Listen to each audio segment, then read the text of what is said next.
ஆஹா என்பார்கள் அடடா என்பார்கள் அவளை பார்த்து எல்லோரும் மூன்றே வினாடி அவளை கண்டா நெஞ்சை தாக்கும் மின்சாரம் மூச்சு விடும் ரோஜா பூ பார்த்ததில் யாரும் தான் அவளை வந்து பார்த்தாலே அந்த குறை தீருந்தான்.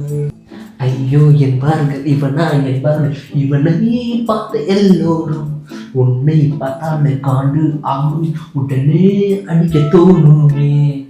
வேலை பார்க்க போனாதான் வேலை மட்டும் பார்க்கணும், மற்றதெல்லாம் பார்த்தாதான் செவ்வளதான் திருப்பணும். டேய் நீ என்னடா கலாய்க்கிற? பின்னடா போனியா, ப்ரொபோஸ் பண்ணியா, ரிசல்ட் வாங்கியா, டக்குன்னு வரணும்னு இருக்கணும். அதை விட்டுட்டு இங்கே வந்து பாட்டு பாடிட்டெல்லாம் இருக்கக்கூடாது.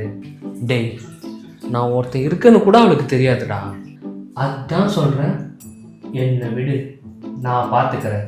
நீ மூடு, நீ ஒன்றும் பண்ணானா நல்லா பாரு. அவனை ரொம்ப டிஸ்கரேஜ் பண்ணிட்டே இருக்கான். டேய் ஏன்டா அவனை நோண்டிக்கிட்டே இருக்க? உனக்கு அவனை பிடிச்சிருக்க, பிடிச்சிருந்தா பேச ஸ்டார்ட் பண்ணு, மற்றது அப்புறமா பார்த்துக்கலாம். என்ன அப்புறம் பார்த்துக்கலாம்?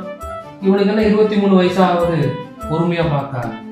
ஆல்ரெடி 34 ஆயிடுச்சு. என்ன ஒர்க் ஆகுது என்ன ஒர்க் ஆகுதுன்னு ஒன்றுமே தெரியல. ஓட்டி சர்வீஸ் விட்டால் தான் தெரியும் எது போயிருக்கு எது கண்டு இருக்கு. ஓட்டினதே இல்லையே. இதெல்லாம் அப்புறம் பார்த்துக்கலாமா? அப்போ என்ன பண்ண சொல்கிறேன்? அப்படி கேளு. நீ நேராக நாளைக்கு போகிற, ப்ரொபோஸ் பண்ணுற. எஸ்னா எஸ், நோ நோ நோ. ஆமாம் இவன் ஷாருக்கா, இவன் ப்ரொபோஸ் பண்ணவொடனே ஓகே சொல்லிடுவாளா? லல்லா நீ கூட கலாய்க்கிற பத்தியா? நீ கலாய்க்கலடா, ப்ராக்டிக்கலாக பேசணும்ல. எனக்கு நீங்கள் 2 பேரும் ஒன்றுமே பண்ண வேணாம், நானே ஏதாச்சும் ட்ரை பண்ணுறேன்.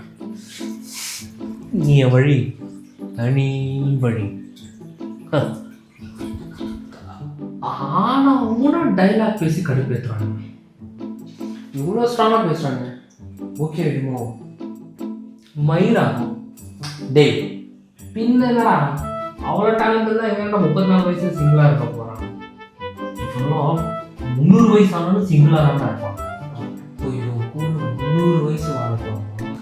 ஐயோ டேய் அவன் கூட பரவாயில்லடா, நீ என்ன ரொம்ப டார்ச்சர் பண்ணுற. எனக்கு கூல் ஆகிற ஒரே பிளேஸ் என் ஆளை போய் பார்த்தாதான். அவளை பார்த்த உடனே கூலாயிடா. பார்த்தாதான் நீ முடியும், வேற ஒன்றும் பண்ண முடியாது. 2 பேர்கிட்ட இருந்து நான் ஃபஸ்ட்டு தப்பிக்கணும்.